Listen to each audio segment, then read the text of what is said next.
বিসমিল্লাহির আজ আমি যে বিষয়ে আলোচনা করব সেটা হলো ট্যাগ কোশ্চেন। ট্যাগ কোশ্চেন কি আমাদের প্রথমে জানা দরকার। ট্যাগ কোশ্চেন কি? ট্যাগ কোশ্চেন হলো একটা সংক্ষিপ্ত প্রশ্নের রূপান্তর। আমাদের একটা বাক্য দেওয়া থাকবে, সেই বাক্যের উপর আমাদের একটা সংক্ষিপ্ত প্রশ্নে রূপান্তর করতে হবে।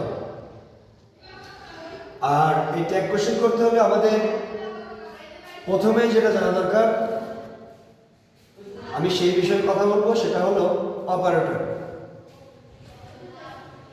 সেই অপারেটরগুলোর সাথে আজ আমি তোমাদের পরিচয় করিয়ে দেব। পরবর্তী বিষয়গুলো পরে শেখাবো ইনশাল্লাহ। সেই অপারেটরগুলোকে সাধারণত এই চারটা প্রকার আমরা দেখতে পাই। একটা হলো বি ভার্ব, সেখানে পাঁচটা আছে, am, is, are, was, were. Have verb, এখানে আমরা তিনটা দেখতে পাই, have, has, had. Do verb, সেখানে আমরা তিনটা দেখতে পাই, ডু, ডাজ, ডিড।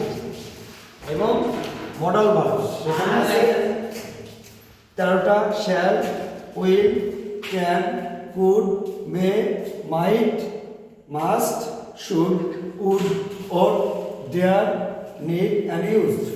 টোটাল এই 24টা অপারেটরের মাধ্যমে আমরা ট্যাগ কোশ্চেন সলিউশন করে থাকি। কিভাবে করে থাকি পরবর্তী ক্লাসে আলোচনা করবো ইনশাআল্লাহ। ধন্যবাদ সবাইকে।